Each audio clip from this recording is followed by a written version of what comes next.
The life and adventures of Hannah Snell. In this dastardly age of the world, when effeminacy and debauchery have taken place of the love of glory, and that noble ardour after warlike exploits, which flowed in the bosoms of our ancestors, genuine heroism, or rather an extraordinary degree of courage, are prodigies among men. What age, for instance, produces a Charles of Sweden, a Marlborough, or a Prince Eugene? These are rara aves in terris, and when they appear they seem to be particularly designed by heaven for protecting the rights of injured nations against foreign oppression, pg2 securing the privileges of innocence from the dire assault of prey and rapine,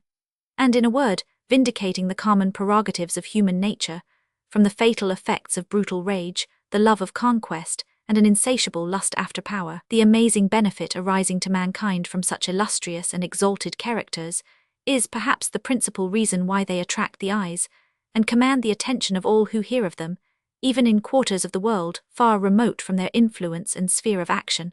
Why they are the subjects of the poet's song, the founders of the historian narration, and the objects of the painter's pencil, all which have a tendency to transmit their names with immortal glory to latest ages, and eternize their memories when their bodies are mouldred into dust and mingled with their parent earth. Perhaps their rarity may also contribute in a great measure to that esteem and veneration which the world thinks fit to pay them. But sure, if heroism, fortitude, and a soul equal to all the glorious acts of war and conquest are things so rare and so much admired among men, how much rarer, and consequently how much more are they to be admired among women? In short, we may on this occasion, without any hyperbole, use the words of Solomon, and say, 1 man among 1,000 have I found, but among women not so. However, though courage and warlike expeditions are not the provinces by the world allotted to women since the days of the Amazons, yet the female sex is far from being destitute of heroinism. Cleopatra headed a noble army against Mark Antony, the greatest warrior of his time.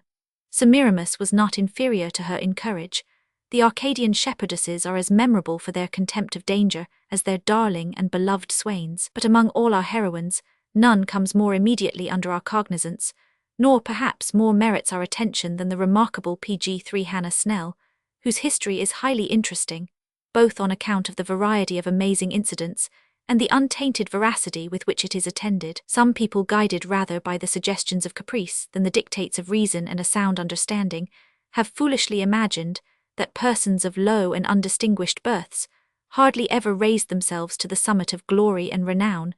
but they will find themselves widely mistaken when they reflect on a Corley-Can, a Cromwell, and many others I could mention. But if this observation had the smallest foundation either in nature or the course of human experience, from the most remote to the present age, yet its force does by no means extend to Hannah Snell, the heroine of the subsequent narrative. For though her immediate progenitors were but low in the world, when compared with dukes, earls, and generals, yet she had the seeds of heroism, courage, and patriotism transferred to her from her ancestors, as will appear from the following account of her genealogy. Hannah Snell was born in Friar Street, in the parish of St. Helen in the city of Worcester, on the 23rd day of April, 1723. Her parents, though not immensely rich by the hereditary gifts of fortune, yet secured a competency which not only placed them above contempt, but also enabled them to bring up and educate a numerous family, none of whom have miscarried for want either of sufficient learning from masters or salutary advices and virtuous examples from their parents. And though Mrs. Hannah Snell did not while she was at school learn to write, yet she made a tolerable progress in the other part of education common to her sex, and could read exceeding well. pg4 Though the father of our heroine was no more than a hosier and dyer, yet he was the son of the illustrious Capt. Lute, Sam, Snell, for so I may or rather must call him, since with intrepidity he stood the brunt of the wars in the latter end of King William's reign, signalized himself at the taking of Dunkirk, and served faithfully in the English army during Queen Anne's wars. This Captain Lieutenant Snell, the grandfather of our heroine, entered as a volunteer in King William's reign, and in the beginning of Queen Anne's wars was at the taking of Dunkirk under the Duke of Marlborough, where the Captain Lieutenant was killed by a shot fired through the wicket by the governor, upon which he fired and killed the governor. When the Duke was informed thereof, he called him and asked him what preferment he desired. His answer was that he chose to accept of that commission, which was become vacant by the death of the Captain Lieutenant, which he was immediately preferred to, and took upon him the command as such. After the surrender of Dunkirk, where he received several dangerous wounds, he returned to England, where he had the proffer of a very handsome pension in Chelsea College. But coveting fresh glory and new trophies of conquest, he entreated of his grace that he would permit him once more to go abroad with him, that he might have an opportunity of signalizing his valour against the avowed enemies of his country. This his request his grace complied with, and at the battle of Malplaquet he received a mortal wound, from whence he was carried to Ghent, where he died. This last was the 22nd bloody battle in which he had been engaged, and which he generously launched out into upon the sublime motives, liberty and property. This gentleman's character must appear the more sublime, when we observe how he advanced himself by pg5 merit from a private cadet to the rank he held at his death, and had it not been for his over-modest and generous sentiments, he might have been preferred to a much higher rank, but the Englishman prevailed above self-interest. The son of this illustrious man of whom we have here treated, and father of our heroine, was possessed of many excellent gifts, particularly courage, for which he was distinguished, yet never had an opportunity of displaying his bravery in the field of battle, his genius leading him another way, to wit, trade, into which he entered very young, and prospered in the world, married to his liking, and in a few years saw himself the father of 9 promising children, 3 of which were sons and 6 daughters, all of whom save one daughter were either soldiers or sailors or intermarried with them. The eldest of the sons, Samuel Snell, incapable of restraint and void of all fear, listed himself a soldier in Lord Robert Manners's company in the 1st Regiment of Foot Guards, commanded by His Royal Highness the Duke of Cumberland. When he was drafted to go for Flanders, where he received his mortal wound at the Battle of Fontenoy, and being sent to the hospital at Douai, he there expired. Though the daughters were, by those who knew them, accounted amiable women, both on account of their persons and their virtue, yet I shall pass over the characters of 5 of them in silence, and only take notice of that of Hannah, the youngest of them but one, who is the heroine of this subject. It is a common thing to observe a family dispersed, when the heads of that family are either laid in their graves, or by accidental calamities rendered incapable of supporting it longer. Accordingly, when the father and mother of pg6 Hannah died, Hannah came up to London, and arrived in town on Christmas Day, 1740, and resided for some time with her sister in Wapping. Some time after she came to London, she contracted an acquaintance with one James Sums, a sailor who was a Dutchman.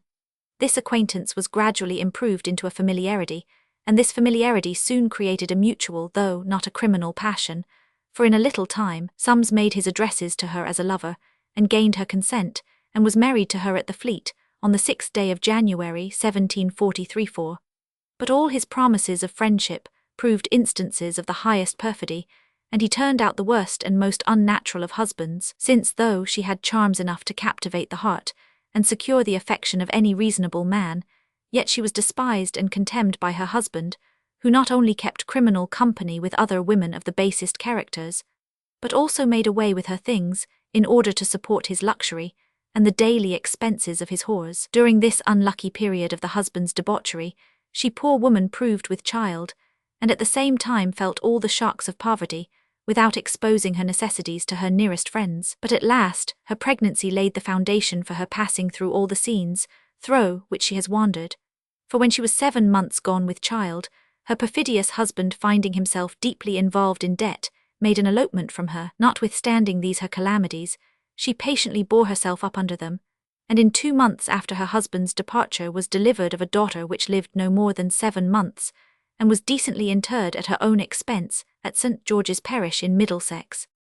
pg7 From the time of her husband's elopement till the time she put on man's clothes, she continued with her sister, who is married to one James Gray, a house carpenter in Ship Street, Wapping,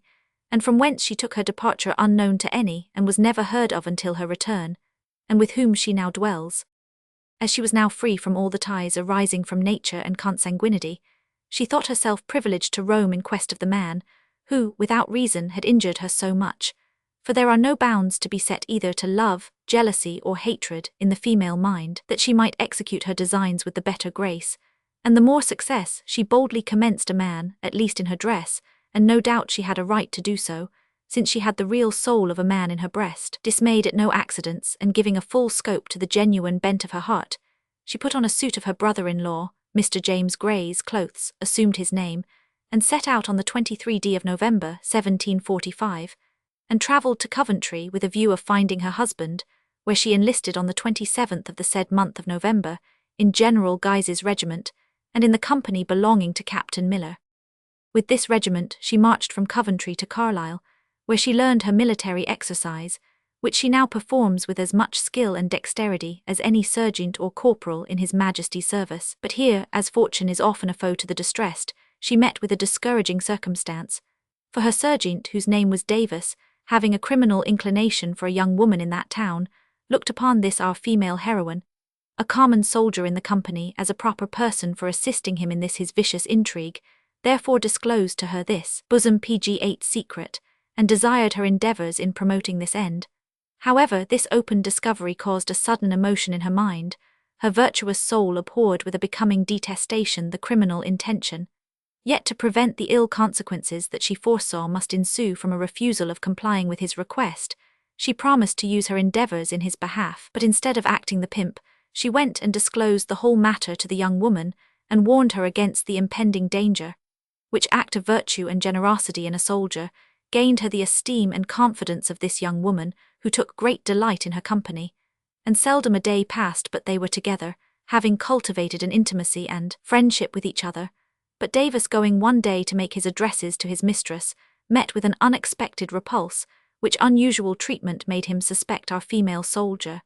Jealousy that moment took possession of his guilty breast, and he imagined that instead of befriending him in his amours she had become his rival, and had gained her over to her inclinations. These reflections troubled him much. Revenge reigned triumphant in his breast, and how to punish her was his chief aim. He took hold of the earliest opportunity, and accused her before the commanding officer for neglect of duty, upon which she was sentenced to receive 600 lashes, 500 of which she received, having her hands tied to the castle gates for a crime which nature put it out of her power to perpetrate, and had undergone the punishment of the other 100, had it not been for the intercession of some of the officers. This severe and unjust punishment reduced her to a very low state, but notwithstanding this severe whipping, the villain Davis bore her an implacable hatred, and strove all he could to depress her, by putting her upon the hardest and most difficult duties.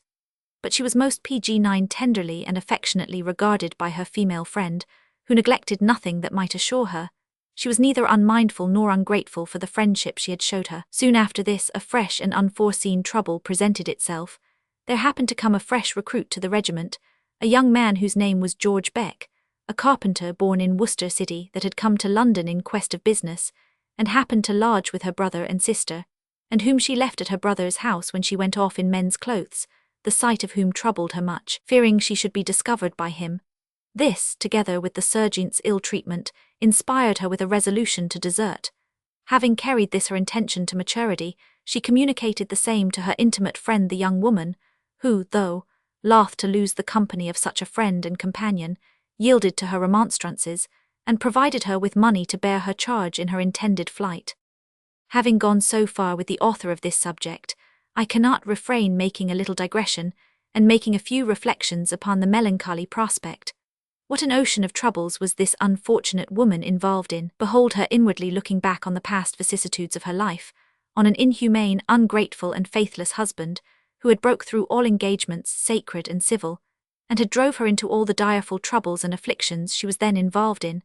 Behold her tempted by a vicious man, to be aiding and assisting in carrying on an immodest and abominable intrigue. But being inspired with virtuous and generous sentiments, she proved the instrument of extracting good out of evil, in discovering to the innocent maid where the net was spread for her, that she might guard herself against the adversary. Behold the friendship pg-10 that this virtuous discovery produced. It chained them together in the strictest bonds of love and affection, which never quitted its hold, till forced thereto by a hard fate. Behold her suspected of supplanting the sergeant of his mistress, and the direful effects his jealousy occasioned, having her arms extended and fixed to the city gates, and they received the number of 500 severe lashes, as the effects of a partial and unjust sentence. Behold her tender flesh cut and mangled by these scourgings, and the pains and agonies she suffered. Behold in this her distress, the friendly sympathy and eager assistance of her female friend, who administered relief to her under this her dilemma. Behold the commotions she felt upon perceiving one in the regiment whom she knew, and by whom she was afraid of being discovered. The bad treatment she met with from the sergeant, and what a storm must surround her upon her projecting the means for an escape, and the moving separation, twixt her and her friend. The rehearsal of so many concurring circumstances of adversity, is sufficient to melt the most stony heart into a compassionate tenderness for this our female adventurer. Having finished this digression, I shall begin where I left off. Upon her desertion, she set out on foot for Portsmouth, and about a mile out of Carlisle, exchanges her regimental clothes for worse, with some people employed in cutting down peas. But courage and love, like impetuous torrents, rage the more they are opposed. For Hannah, whose breast was actuated with both these principles, had no sooner arrived at Portsmouth than she found her expectations disappointed. However, whether despair or the hopes of again meeting that unfaithful man who had made her the mother of a helpless infant, actuated her breast and gave her passions a preternatural spring, so it pg-11 was, that she courageously enlisted herself in Captain Graham's company in Colonel Fraser's regiment, and soon after there was a draft made to go abroad in Admiral Bascon's fleet, and she chanced to be one of the number drafted, and went immediately on board the Swallow sloop Captain Rosier, commander, and when on board was observed to be handy in washing, as well as in dressing victuals, for the mess she first belonged to, and being thus remarkable, she was solicited by Richard Wygate, Lieutenant of Marines, to become one of their mess, which she readily agreed to, as believing the officers' mess was better than the common men's, and she acted in the station of their boy, and by her modest deportment soon became a favourite, dressed their victuals, washed and mended their linen. She was stationed, in case of an engagement, on the quarterdeck, and to fight at small arms, and made one of the afterguard. She was obliged to keep watch 4 hours on and 4 off, day and night, being often obliged to go aloft, and although unexperienced with these kind of hardships, soon became expert in the business. On their first setting sail, they enjoyed as fine weather, and as fair winds as could possibly be wished for, to convey a ship safely and expeditiously from one harbour to another. But no sooner were they arrived in the Bay of Biscay than the scene was altered. Their favourable weather converted into a dismal hurricane, and their smooth-placed ocean changed into billows, which threatened them with immediate death, by this moment raising them to the clouds, and in the next plunging them, as it were, to the centre of the earth. The danger may be easily estimated from the circumstance, for the Swallow was as strong and well-built a vessel as any belonging to His Majesty's navy of her burden. Yet such was the stress pg-12 of weather that she sprung her main mast, and lost not only the jib-boom, but also 2 top-masts. After they had for several days been beat about in this imminent danger, they with great difficulty arrived in the port of Lisbon, which was great joy to them, after having suffered so much in the Bay of Biscay, where every moment they had been in danger of being swallowed up in the vast abyss. In this port, which to them was like a safe asylum or sanctuary to a man pursued by a hungry and enraged lion, they continued 3 weeks, because the vessel was so damaged that the number of hands employed in refitting her could not do it sooner. Here they found the vigilant man of war, which was likewise much damaged in the storm in the Bay of Biscay, being one of the fleet that sailed from Portsmouth with them. While she was ashore at Lisbon with her master, she was quartered at one Mrs. Poor's, a punch-house and tavern, but says nothing material happened there during the 3 weeks. As it often happens for the wise and noble purposes of heaven, that one misfortune succeeds another, as close as the waves on the seashore. So the Swallow set sail in company with the vigilant man of war in order to join the Admiral's squadron, and the next night after their departure another violent storm happened, in which the Swallow not only lost sight of the vigilant, but also sprung her main mast, lost most of her rigging, and was so much damaged in her hold that all the sailors and marines were obliged to take their several turns at the pump, which is by far a harder piece of labour than those who have never tried it are apt to imagine.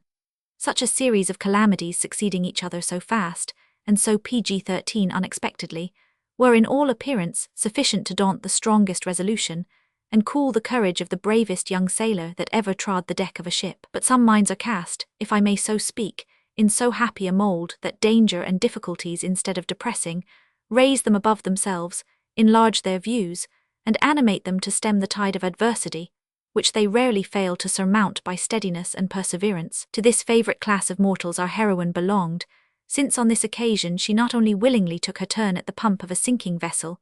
but also performed the several offices of a common sailor, and in both qualities behaved with such judgment and intrepidity, that next under guard, she was looked upon by the ship's company as a kind of deliverer, and an instrument of their preservation.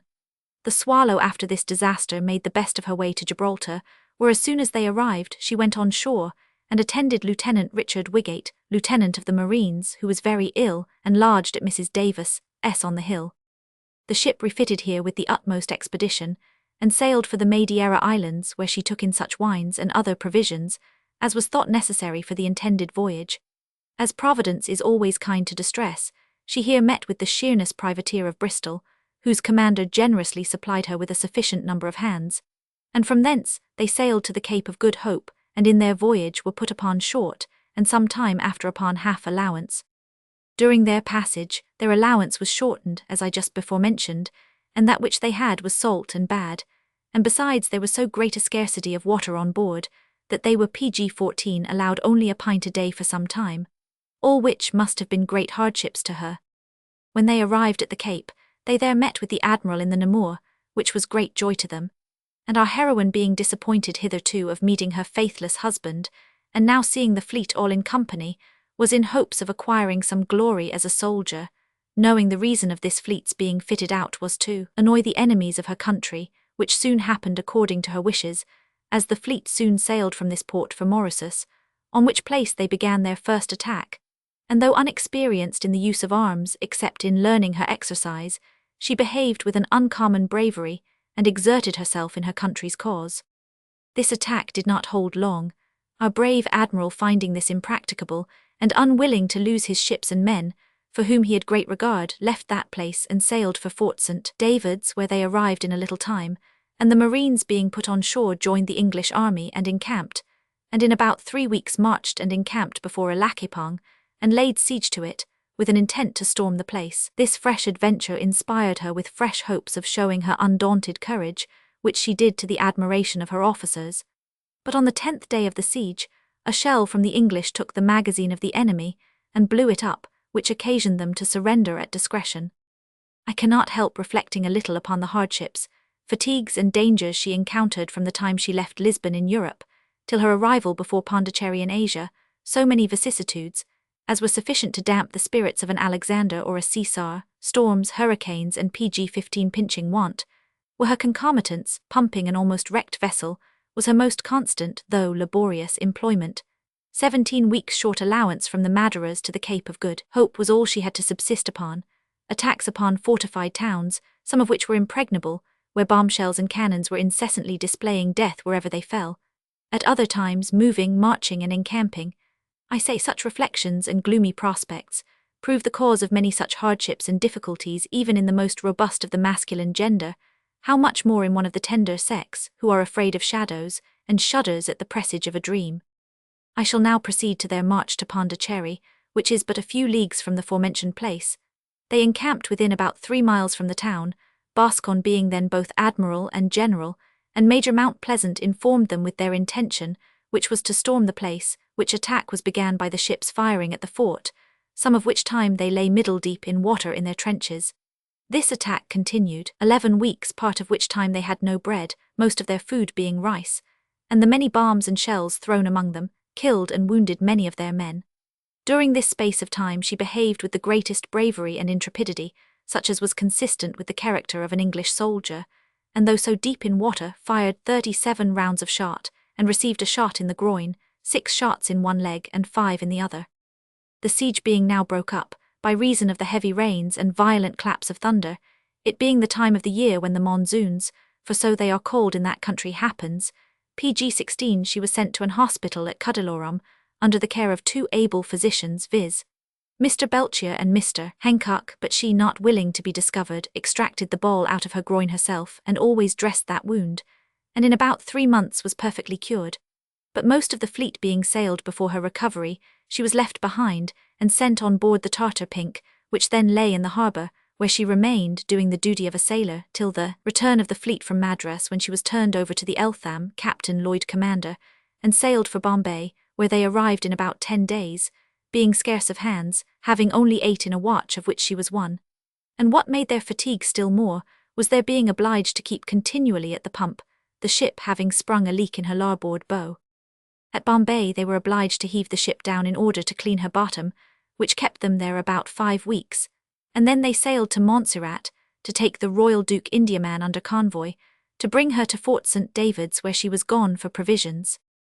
At Bombay, her master being on shore, she was obliged to watch in her turn, as is usual on such occasions, But being one night on duty, Mr. Allen, who then had the command of the ship, being on shore, desired her to sing for him, which she begged that he would excuse as she was not very well. But he, being proud in this his new employ as commander, absolutely commanded her to sing, which she refused to do, as she did not think it any incumbent duty for a soldier to sing when commanded so to do, and that by one who was not an officer in their corps, or had she any obligations to him. However, this refusal proved of fatal consequence to her. He ordered her immediately into PG-17 irons, which accordingly was done and continued for the space of 5 days, and then ordered her to have 12 lashes, which she had at the gangway of the ship, and after that sent to the foretop masthead for 4 hours. Such is the cruelty of those that are invested with power and do not know how to use it. However, this man's cruelty did not go unpunished, for after their arrival in England, as they were unrigging the ship, one of the sailors let a block fall on his head, which hurt him greatly. They now, with the Royal Duke, sailed from Montserrat to Fort St. David's, and was there at the time of the great hurricane, when the Namur and Pembroke and other ships were lost. The Eltham, of which she was on board, had some share in the said hurricane, for she broke her cables and was forced to sea, but happily returned in again to the port without receiving any great damage. Now during her stay here at Fort St. David's, she had frequent opportunities and causes for reflection. She went on shore sundry times along with some of the men, where her ears and her eyes were often affected with the disagreeable sound of horrible oaths, and many lewd actions and gestures, such as stripping themselves naked when they went to swim, a sight which, however disagreeable it might appear to her, yet she was forced to make a virtue of necessity, by openly conforming herself to those rude, indiscreet and unwomanly actions, which she silently disfavoured and contemned. But here the unpolished tars had not opportunities of extending their wickedness to such a high pitch as they would have done, had they had objects to satiate their brutish appetites, for there were but a few white women in the place. However, she saw too much not to be afflicted, lest her sex should by their impudent and unlimited behaviour be discovered, and her virtue sacrificed to their rapacious, boundless and lustful appetites. But innocency and virtue is the safest protection in the worst of times, and this was what sheltered her from the much dreaded calamity that threatened her. On the 19th of November last, the Eltham sailed with the rest of the fleet from Fort St. David's, and kept company till they came to the Cape of Good Hope, when the Eltham had orders to make the best of her way to Lisbon, to take in money for the use of the merchants of London. The day after they left Fort St. David's, her master Lieutenant Wygate died, in whose death she lost the only friend she had on board, and where to find such another she knew not. This brought afresh into her mind the remembrance of her faithless husband. Whole villainy and cruelty had drove her to all the straits, hardships and dangers she endured both by sea and land, and had reduced her to the wretched state she was then in. These reflections were sufficient to have sunk the spirits of the most hardy hero, but she bore them with a becoming resignation. She was distinguished amongst the ship's crew for her ingenuity in washing and mending of linen, but as it is common on board of king's ships to have some men who are dexterous at such performances, she was not suspected upon that score. Some time after the death of Lieutenant Wygate, she was taken into the service of Lieutenant Kite, second lieutenant of the ship, and continued so about 2 months. When he getting a boy, he recommended her to Mr. Wallace, third lieutenant of the ship, who proved also a very good master to her. But now she was laid open, though contrary to her inclination, to the company of the PG-19 sailors, for they were used, when she had her head shaved, to enquire why she did not shave her beard. Her answer was that she was too young, upon which they used to damn her, calling her Miss Molly Gray. She used to return the uncivil compliment by damning them, and telling them that she could prove herself, as she had always done, during the voyage, as good a man as any seaman on board, and that she would lay them a wager upon that point. During this long voyage, they often used, as I have just said, on account of her smooth face, to burlesque her, by swearing she was a woman. This expression, however indifferently they meant it, gave her abundance of trouble. She foresaw what the consequence would be, in case this joke was carried too far, to prevent which she with a masculine but modest assurance told them, that if they would lay any wager, she would give them ocular demonstration of her being as much a man as the best in the ship. Which reply had the desired effect, seeing it put a stop to their further suggestions. Next they began to declare her to be a woman on account of her smooth face, seeing she had no beard. But she told them that she was so very young, that it could not be supposed she should have a beard so soon. However, she could not prevent their calling her by the name of Molly Gray, which appellation she went by during the voyage, until they arrived at Lisbon. While they lay at Lisbon, She often went on shore in company with the ship's crew, upon parties of pleasure, and was always their companion in their revellings. This part she acted not out of choice, but for wise ends. She remembered in what manner she had been reflected upon by them during the voyage from St. David's to Lisbon, therefore she pointed out this method as the most PG-20 effectual, to prevent any further suspicious reflections for the future. She very wisely judged that by associating herself with them, by showing a free and cheerful disposition, and by being ready to come into their measures, she should banish from their imaginations the least suspicion of her being a woman, and by that means enjoy a free and uninterrupted passage to her native country, without discovering her sex. There was one of the ship's crew, named Edward Jeffreys, an intimate acquaintance, a marine and messmate of hers. They too had contracted an acquaintance and familiarity with two young women in Lisbon, the handsomest of which was the favourite of our heroine. But Jeffreys, taking a greater liking to her choice than his own, proposed to toss up who should have her, which she readily agreed to, not caring how soon she should be rid of such companion. This Jeffreys on tossing up gained the lady, upon which she readily resigned her into his hands, and made that serve as a good excuse for being rid of them both. This intimacy subsisted between them and the Portuguese women while they remained at Lisbon, and when they were about to set sail for England, their sweethearts came to the ship's side in order to take leave of them, but was prevented from coming on board by the command of the captain. We shall leave the candid reader at liberty to judge the disorders, terrors and distractions that so many various scenes must have plunged her into. Such a disquiet, that she had not felt the like in all her past enterprises. 1,000 inquietudes rolled in upon her, like so many billows, and almost sunk her down into the abyss of despair. She began to reflect upon the many vicissitudes she had underwent, since her first launching out into the boisterous sea of war, occasioned by the cruelty of a perfidious husband, what dangers, what PG-21 hardships, and what fatigues she had underwent, the many inconveniences she had overcome, and the difficulties she had surmounted, in preserving her virtue untainted in the midst of so many vicious and profane actions, as had often been represented in their blackest sable to her view, and that she had hitherto come off conqueress, and when almost at the door of her native country, unsullied and undefiled by any of these temptations wherewith she had been assaulted, then to be in the greatest danger, then to have that virtue, which had hitherto been her assistant and comfortable companion in all her adverse fortune, tore from her breast, and nothing left behind but shame, guilt, and confusion. These reflections had almost vanquished her great spirit, had not her good genius led her to put in practice the scheme she had formed at Lisbon, which answered the end she aimed at, and by which her virtue, which was always dear to her, remained still untainted to her immortal praise. On the affair of the supply of the men they had from the Sheerness privateer at Madeira, she gave the following account, which was that after they were come on board the Swallow sloop, some of them seemed very pensive, so that her curiosity led her to inquire into the reason of their grief, which she found was occasioned by their being brought on board a man of war, which at first to her seemed strange, not being acquainted with the manner of men being impressed, and having often conversed with some of them, found they were sent on board by force, and some of them having wives and children in England and some in Ireland, the thoughts of their long separation from their wives and families, and the uncertainty of ever seeing them again, was the chief cause of their sorrows.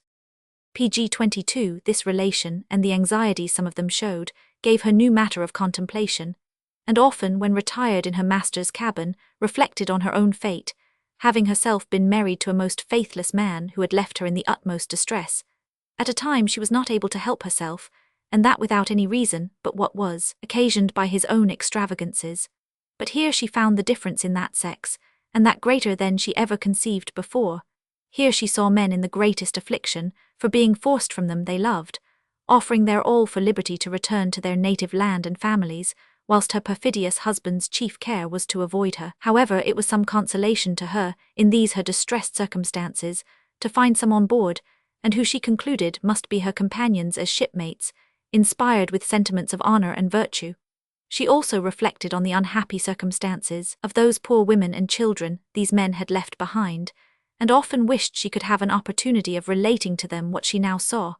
imagining from her own case that it would be some consolation to them to hear so great proof of their affections. She at first blamed them for going to sea on board the privateer, but when she was informed that it was only for a little time, and they not bound to serve longer than a certain time specified in their articles, and that their chief motives was to serve their families,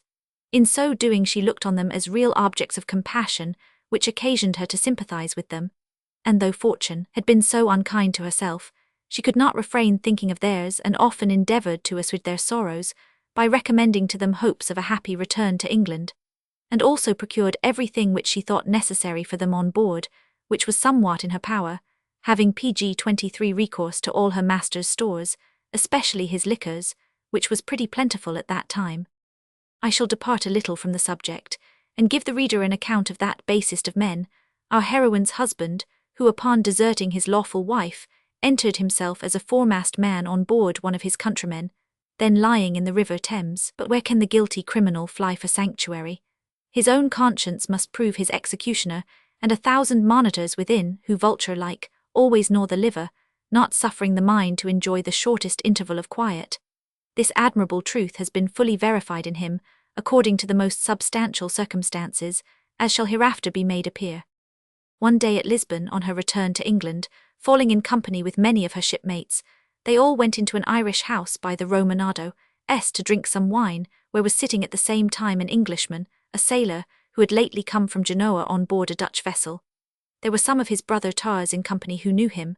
upon which they became very merry and began, over their glass and their pipe, to talk over some of their adventures, and what they met with in their travels worthy taking notice of. And she, according to her constant practice, was enquiring amongst the mariners if any of them knew one James Sums, who, she said, had formerly been an intimate acquaintance of hers. Upon which this stranger broke speech, and told him of an affair that happened at Genoa while he was there. There was, says he, a Dutchman of that name, a sailor imprisoned there for stabbing a native of the place, a person of some distinction, with a knife, of which wound he soon expired. I with 2 or 3 more of our countrymen appointed to go and visit him under this his misfortune, pg, which we accordingly did. When we came to the place, we were introduced by kind of officer where he lay in a melancholy situation, but upon our entering the room, he raised himself up from the place where he had reclined his head, and saluted us in English. Then we began to condole his misfortune, upon which, finding us affected with his melancholy situation, and the cruel punishment he was about to suffer, he spoke to us in the following manner: Gentlemen, the crime I am to die for I committed, therefore my punishment will be just whenever it falls. But this is not the only crime I stand indicted for at the bar of that all-seeing judge, who searches into the innermost recesses of our most concealed actions, and who pursues the guilty wherever they go.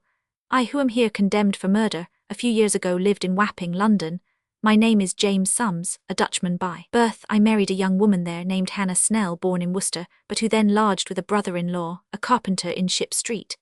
We had not been long joined in matrimony before she proved with child, and I, forgetting my duty as a husband, and an approaching father, gave a loose to my vicious inclinations, eloped from the partner of my bed, and the one half of myself, went and took up my residence amongst parcel of lewd, base women, who withdrew my affections entirely from her, who had the only just title to it, and to satisfy their insatiable and extravagant demands, I drained her of her all. This proved only the downfall to my future calamities, for my substance being now exhausted, thrust out of doors by these ladies of pleasure, who proved to me ladies of pain, and being ashamed to look my much injured wife in the face any more, whom I had so basely betrayed, my mind was racked with exquisite torture, so that I would willingly have fled from myself if it had been possible. 1,000 pg inventions came into my head how I should dispose of myself at this critical juncture. I employed all the skill I was master of to be assisting in extricating me out of this dilemma. At last I resolved to go on board one ship or other, in order to make a voyage. The first ship I boarded was a Rotterdam trader, who accepted me in the capacity of a sailor, having but few hands. The steersman agreed to give me 40 guilders per month. A few days afterwards we made down with the tide, and sailed over to Rotterdam, where we unloaded. We had not been many days here before an unforeseen accident happened, which was like to have produced fatal consequences. One of the boys going one day into the steerage with a lighted candle, where was some powder loose. A spark from the candle dropped into the powder, which in an instant blew up, and did great damage to the vessel. This accident was charged upon me by 2 of the men who bore me a grudge, upon which I was keel-hauled and received many lashes besides.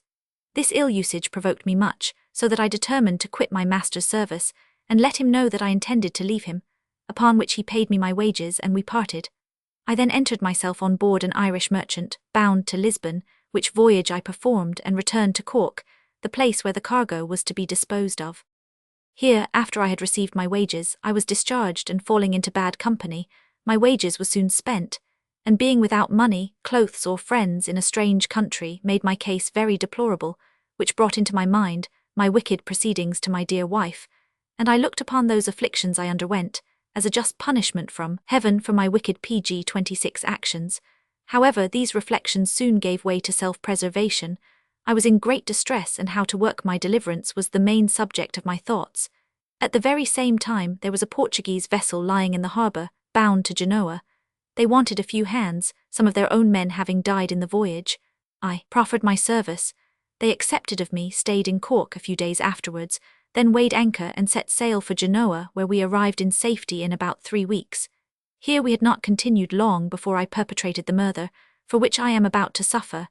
Now, gentlemen, I have given you a full account of the most material incidents that has happened to me since I left England. I therefore earnestly entreat the favour of you, when once you return to England, to enquire after my wife, and if you find her, be pleased in my name to present her the love of a dying husband, who, conscious of his guilt, humbly begs her pardon and forgiveness for all the injuries he hath done her since first he knew her. This his request we promised to fulfil if once we returned to England, so we took our last farewell. None of us ever saw him afterwards, but were informed that he was sewed up in a sack with heavy stones and thrown into the sea. The other 2 Englishmen sailed for Leghorn, and I for this place, and when I go home I intend to make an inquiry concerning the said woman. She listened attentively all the while he was relating this story, and weighing all the particular circumstances of this relation, she perceived so many concurring circumstances blended together, as put it beyond all doubt he was her husband. This account, however, notwithstanding his vile proceedings, grieved her much, and no doubt would have broke forth into briny tears had she been in a place of retirement. She sometimes grieved at his cruel and untimely fate, but suddenly the ill treatment she PG-27 met with from him returned triumphant in her mind, and extinguished her kindled tenderness. However, she told the sailor who related this story that from the account he gave of this man, he must have been the same identical person with whom she had formerly been acquainted, and if once she came to England, she would endeavour to find out the wife of this unfortunate man, whom she knew very well, and would acquaint her with this catastrophe, and by so saying, concealed herself entirely from the least suspicion. Having now finished the account of her husband's untimely end, as related to her at Lisbon, the detail of which appeared to her as if sent from above to free her from those anxious cares, which, in the midst of the greatest dangers, always set triumphant in her breast, I shall now proceed to her voyage from thence to England. They set sail from Lisbon the 3d of May, and arrived at Spithead the 1st of June, without anything material during the voyage, which was lengthened by calms and contrary winds. That very day she arrived at Spithead she came on shore, and took a lodging along with several of her shipmates and marines, at one James Cunningham, at the sign of the Jolly Marine and Sailor, where the house being thronged with lodgers, she was obliged to be bedfellow to one John Hutchins, a brother marine, the first night. But during her short stay in Portsmouth, in her often rovings in and about the town, which was only 2 days and 3 nights, she happened to meet with the sister of Mr. Cunningham, the drum major's wife, one Catherine, with whom she had cultivated a slender acquaintance at the time she first enlisted there. This young woman knew Hannah to be the young soldier that had enlisted and been PG-28 sent abroad with Admiral Boscawen, and expressed some joy at her safe return. Then, entering into this conversation, introduced a farther intimacy, and Hannah, rather than sit to drink with her shipmates, spent most of her time with this young woman. This opportunity improved their conversation, and sometimes they conversed upon love. And Hannah, finding this young woman had no dislike to her, she endeavoured to try if she could not act the lover as well as the soldier, which she so well effected, that it was agreed upon she should return from London, in order to be married as soon as she had got her discharge and pay. And though but so short a time there as 2 days, had effected this her amour so as to obtain the young woman's consent to marry her. In order to countenance this her scheme, she told the supposed object of her love, that as soon as she arrived at London and received her wages, she would remit the same to her, and when she had visited and tarried some time with each of her nigh relations and intimate friends, she would then return to Portsmouth, according to agreement, and consummate their matrimonial ceremonies with a solemnity suitable to her abilities. The next night being Saturday the 2d of June, Hannah's bedfellow who had lain with her the night before went out of town, and one James Moody, who had been a shipmate with her on board the Eltham from Fort St. David's to England, coming in the evening of that day, and wanting a lodging, he was received by the landlord, and as Hannah was his intimate, he was admitted to be her bedfellow, which continued for 2 nights together, without the least suspicion in life. pg 29. It is here worthy of observation that this woman should lay 3 nights with 2 different men, one of whom who had been her companion and fellow adventurer during the space of 15 months and more, and never, during that space of time, discover the least hint of her being of the female kind, and this man had often been her assistant in the most dangerous exploits, and could not avoid acknowledging that she behaved upon all occasions with the greatest bravery and resolution. Whitman Day being the 4th of June, she set out from Portsmouth for London, accompanied by George Orley, a sergeant of marines who was a partner with her in her adventures, and who, together with 9 marines, accompanied her to London. She received, before they set out from Portsmouth, 5 shillings conduct money. The first place she travelled to after her departure from Portsmouth was Petersfield in Hampshire, where she lay all night with one Andrew Gray, a marine, not only in the same regiment but in the same company. Next day travelled as far as Guildford, where the aforesaid Andrew Gray and she were bedfellows. Next night she arrived in London, where she disengaged herself from her old intimates, and lodged along with her brother, Mr. James Gray, carpenter in Ship Street, Wapping, where she now resides. Now I have brought my female adventurer home again to her native country, after near 5 years' adventures,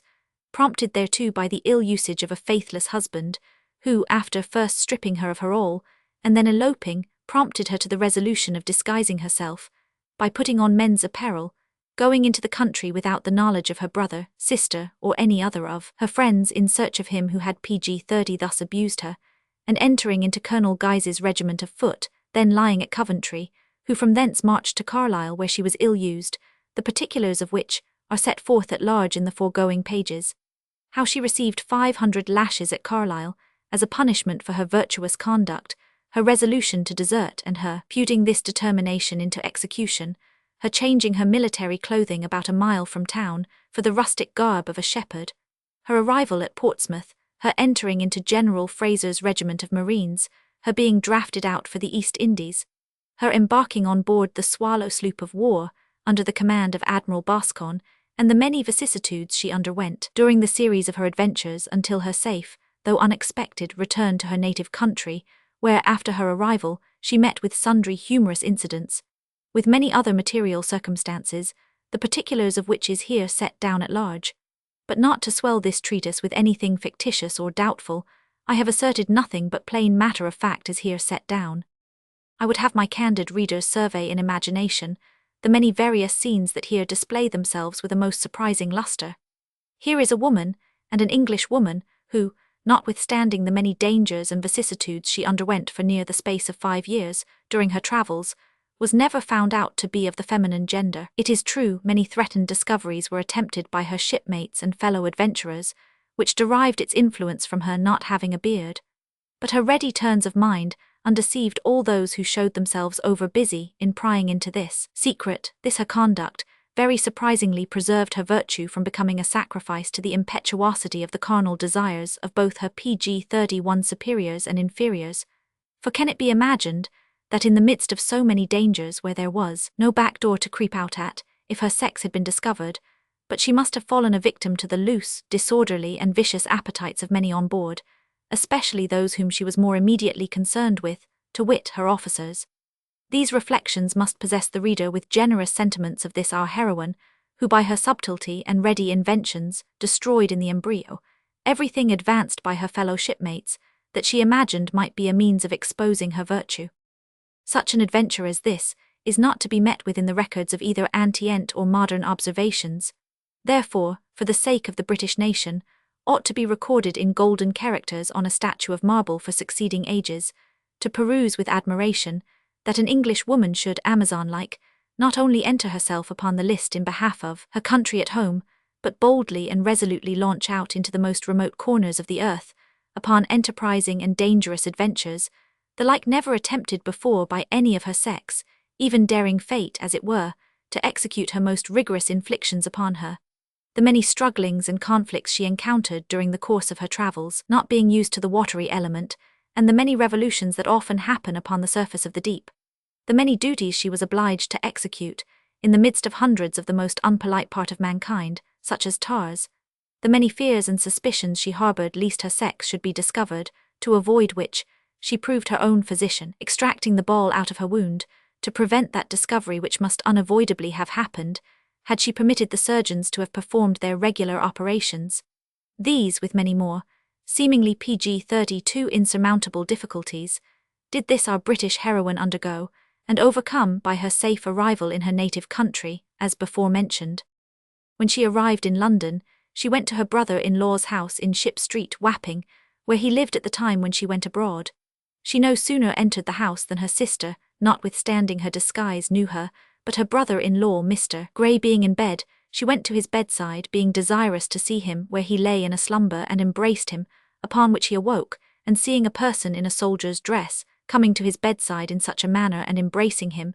surprised him much. However, he was soon freed from this surprise by her discovering herself, which afforded him a great deal of satisfaction, as she was his great favourite before she went abroad, and her sudden and unexpected appearance caused a great deal of joy in the whole family. After refreshing herself with a part of what the house afforded, she diverted her brother and sister till bedtime with some part of her adventures, which relation forced tears from their eyes. There was at this time a female lodger in Mr. Gray's house, of whom Mr. Gray requested that she would admit a sister of his for a bedfellow, to which she readily agreed. But when the sister was introduced, the young woman who was then in bed was very much surprised to see a soldier sit down to undress himself in her bedchamber. But Mr. Gray and his wife discovered the secret, which notwithstanding she would not credit until she had ocular demonstration.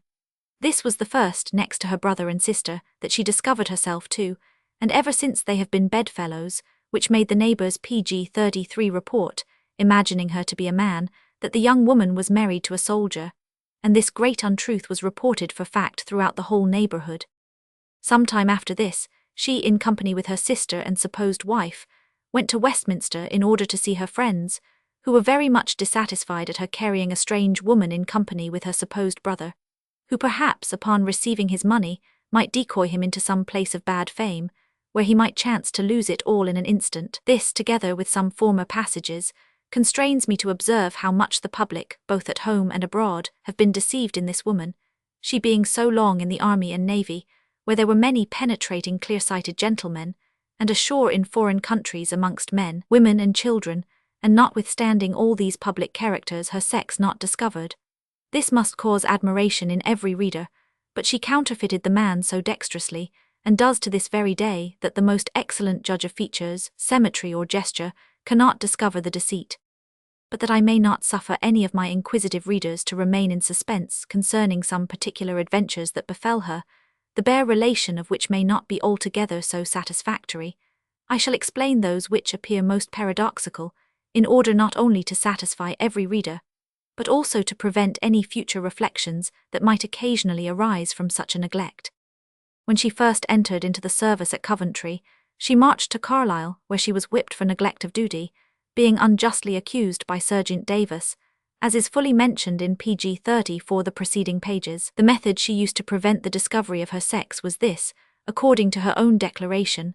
Her breasts were then not so big by much as they are at present, her arms being extended and fixed to the city gates. Her breasts were drawn up, and consequently did not appear so large, and besides this, her breast was to the wall, and could not be discovered by any of her comrades.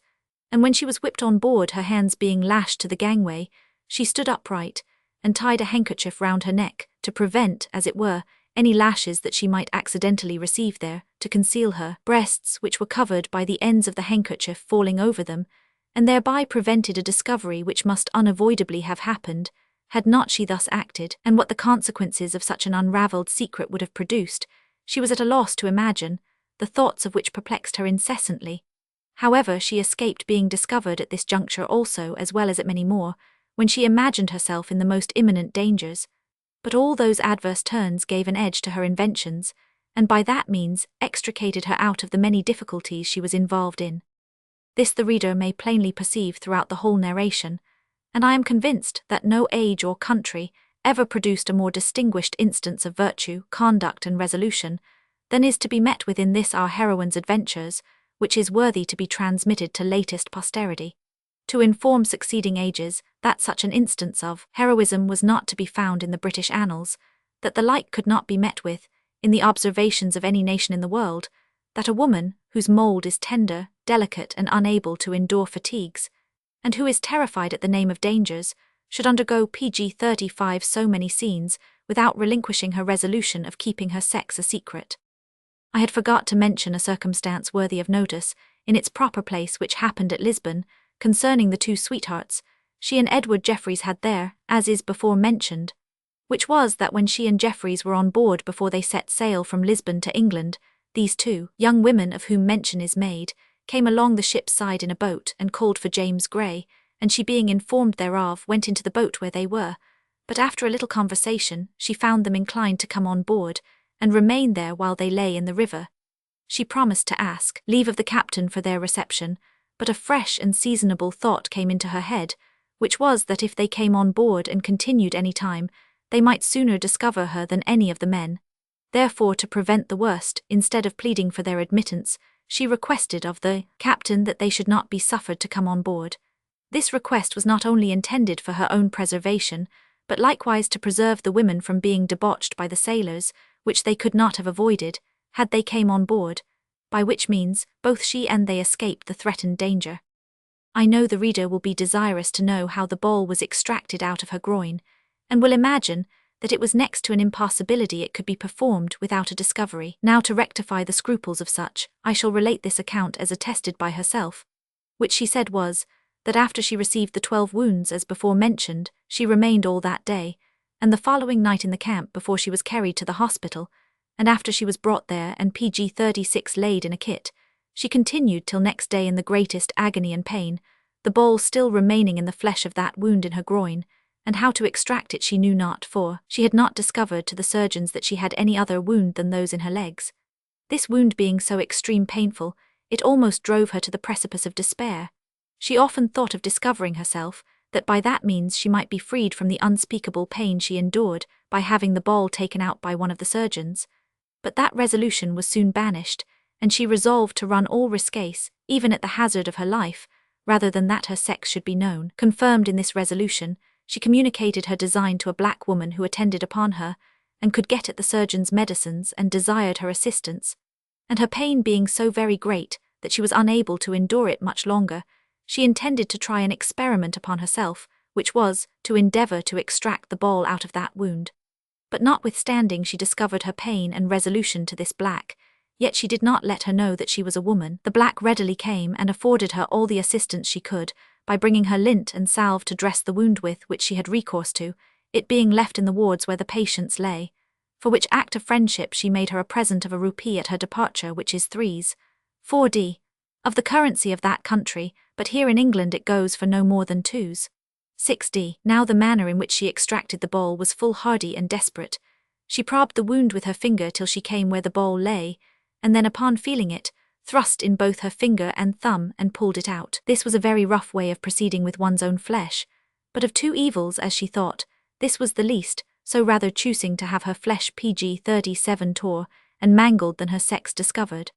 After this operation was performed, she applied some of the healing salves which the black had brought her, by the help of which she made a perfect cure of that dangerous wound. The reader will here observe the invincible courage and resolution of this woman, who in the midst of so many inconveniences as she daily encountered, should still be able to guard herself from a discovery of her sex. But indeed it appears she acted so artfully on every emergency, as rendered any attempts of this kind abortive. For, notwithstanding the wound she received in her groin was the most dangerous of all the others, yet that was the only wound she kept from the knowledge of the surgeons, by telling them, when they came to examine her, that all the wounds she had received were in her legs, which they readily believed, and by that means prevented any farther search. Observe here the steadiness and intrepidity wherewith she overcame all the pains and dangers which assaulted her, who would not in the midst of so much agony and pain as she felt here, broke through the strongest and most virtuous resolutions in order to obtain immediate relief, but she remained still inflexible in the midst of every affliction wherewith she was environed. No consideration could ever prevail upon her in her own mind to deviate from the resolutions she had imbibed upon her first launching out, and which, though it cost her many a painful hour, yet by her steady adherence to these principles, she obtained a conquest over near 5 years' adverse fortune. Now, having satisfied the reader's doubts in regard to the methods she used to conceal her sex from the knowledge of any about her, on these PG-38 particular occasions, when she was most exposed, viz., the twice she was whipped, and upon the dressing of her wounds, which were times, I say, when danger was at the door ready to burst in, and plunder the habitation of its most valuable furniture. I shall next proceed to show the reader some transactions that has occurred since she came to London. Though she had not discovered her sex to any besides her brother-in-law, her sister, and the young woman with whom she lodged, she was very uneasy, fearing lest a further discovery should be made, and she thereby deprived of her soldier's pay. This motive induced her to conceal herself as much as possible, till she had received her pay, being £15, which she accordingly did on the Saturday after her arrival in London, being the 9th day of June, when she, with Serjeant Orley, John Hutchins, James Moody, Andrew Gray, and the rest of the Marines that came to London with her, went to the agent John Winter, Esq., in Downing Street, Westminster, where being all paid and discharged, they went to an alehouse, the Fighting Cocks, next door to Mr. Winter's house, and there she first discovered herself to her comrades. There being 2 suits of clothing due to her from the regiment, she also sold them for 16s, being glad to get hold of all the money she could before her sex was discovered. Now upon receiving her pay, and all her fellow adventurers then present, she thought that was the most proper opportunity she ever could have for disclosing her sex, seeing they could then testify the truth of all the fatigues, dangers, and other incidents of her adventures, and that her sex was never discovered, which if then omitted, she might never have an opportunity of seeing them all together again, and by that means the account of her adventures as aforesaid might be looked upon PG-39 by the public as fictitious.